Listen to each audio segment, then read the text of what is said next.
Shalom, Assalamualaikum warahmatullahi wabarakatuh. Perkenalkan, nama saya Shalmita Agnesi Jessica Goni dengan NIM 2214-201174, kelas A6 semester 1, Fakultas Keperawatan Universitas Pembangunan Indonesia Manado. Video ini dibuat untuk memenuhi tugas ujian akhir semester mata kuliah Falsafah dan Teori Keperawatan oleh dosen Nurse Fandri Kalo Eskep MKes. Dalam video ini terdapat dua pembahasan, yaitu yang pertama, definisi teori dan teori keperawatan, yang kedua, konsep berubah. Yang pertama, definisi teori dan teori keperawatan. Teori adalah hubungan beberapa konsep atau suatu kerangka konsep atau definisi yang memberikan suatu pandangan sistematis terhadap gejala-gejala atau fenomena-fenomena dengan menentukan hubungan spesifik antara konsep-konsep tersebut. Teori keperawatan didefinisikan oleh Stephen 1984 sebagai usaha menguraikan dan menjelaskan berbagai fenomena dalam keperawatan. Teori keperawatan berperan dalam membedakan keperawatan dengan disiplin ilmu lain dan bertujuan untuk menggambarkan, menjelaskan, memperkirakan, dan mengontrol hasil asuhan dan pelayanan keperawatan yang dilakukan. Karakteristik dasar teori keperawatan.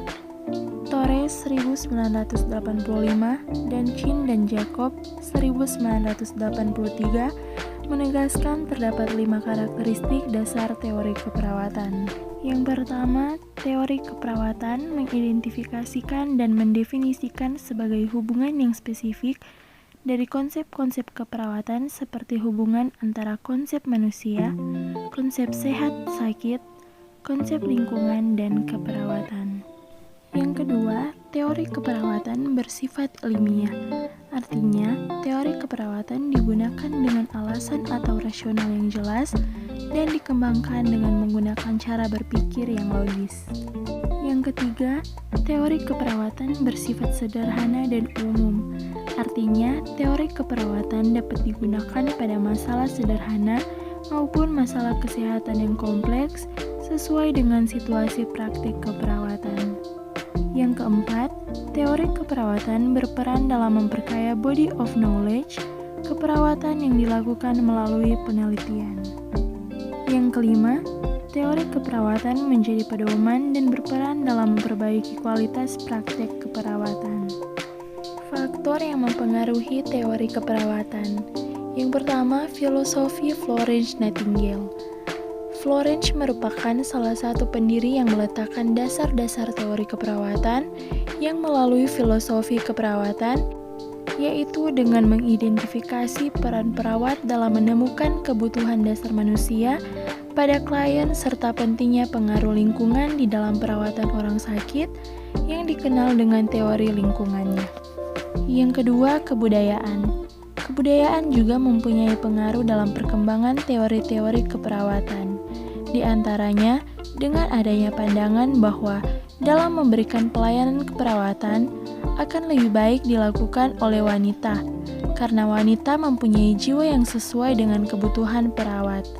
Akan tetapi, perubahan identitas dalam proses telah berubah seiring dengan perkembangan keperawatan sebagai profesi yang mandiri. Demikian juga yang dahulu budaya perawat di bawah pengawasan langsung dokter. Dengan berjalannya dan diakuinya keperawatan sebagai profesi mandiri, maka hak dan otonomi keperawatan telah ada sehingga perawat dan dokter bukan di bawah pengawasan langsung, akan tetapi sebagai mitra kerja yang sejajar dalam menjalankan tugas dan sebagai tim kesehatan. Yang ketiga, sistem pendidikan. Pada sistem pendidikan telah terjadi perubahan besar dalam perkembangan teori keperawatan.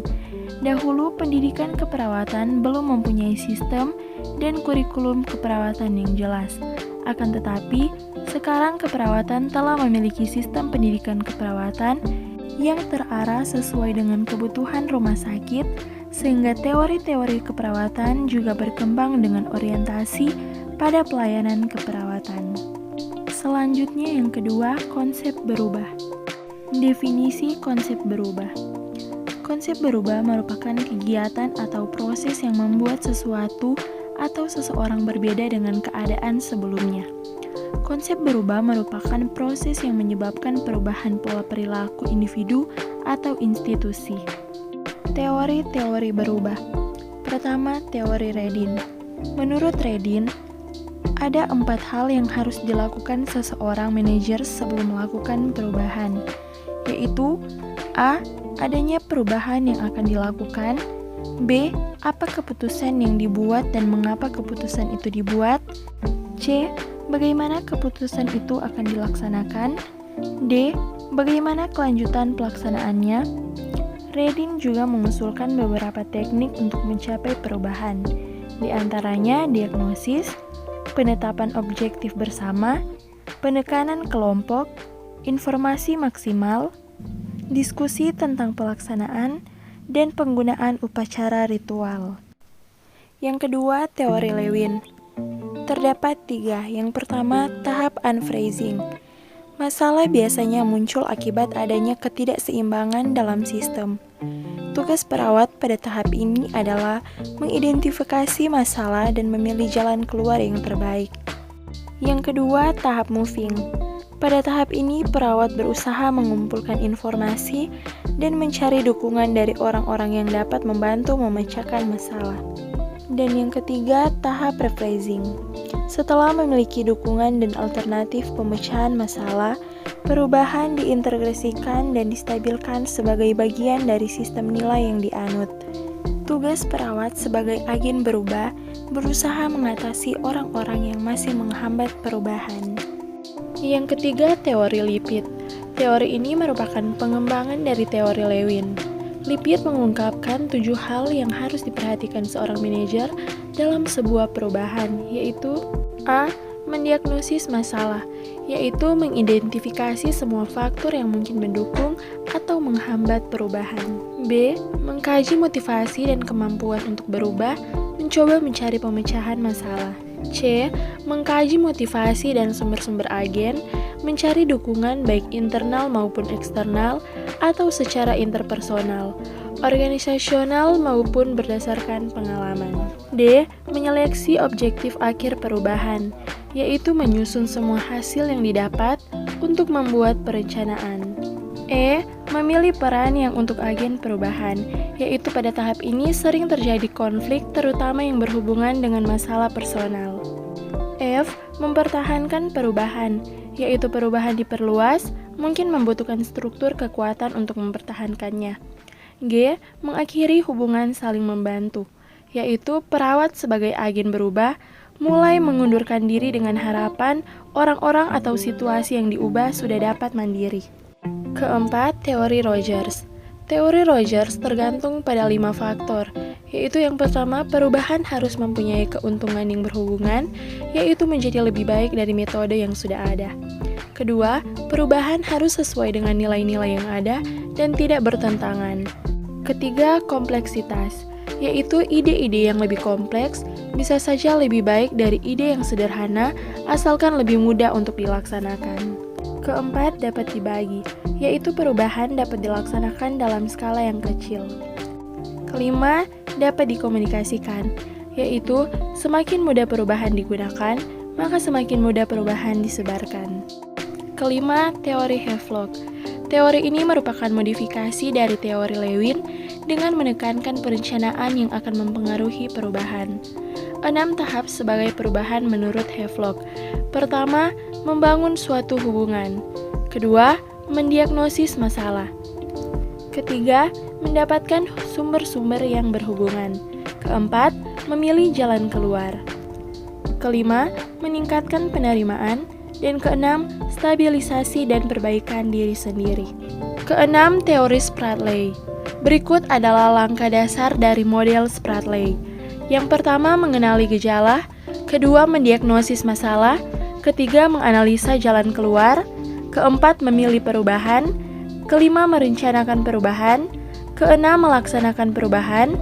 Ketujuh, mengevaluasi perubahan. Kedelapan, menstabilkan perubahan. Faktor pendorong perubahan. Pertama, kebutuhan dasar manusia. Kedua, kebutuhan dasar interpersonal. Di antaranya, kebutuhan untuk berkumpul bersama-sama, kebutuhan untuk mengendalikan, dan kebutuhan untuk dikasihi, kedekatan, dan perasaan emosional. Faktor penghambat perubahan. Pertama, mengancam kepentingan pribadi. Kedua, persepsi yang kurang tepat. Ketiga, sebagai reaksi psikologis. Dan keempat, toleransi untuk berubah rendah. Demikianlah yang dapat saya bahas, kiranya dapat dimengerti dan jika ada salah kata kiranya dapat dimaklumi. Sebelum video ini diakhiri, saya mengajak kepada teman-teman sekalian yang ingin melanjutkan pendidikan di perguruan tinggi untuk dapat bergabung bersama dengan kami di Universitas Pembangunan Indonesia Manado. Di Universitas Pembangunan Indonesia Manado terdapat 6 fakultas dan sudah terakreditasi baik. Untuk info lebih lanjut, bisa dilihat pada gambar yang tertera atau link di bawah ini. Terima kasih. Shalom. Assalamualaikum warahmatullahi wabarakatuh.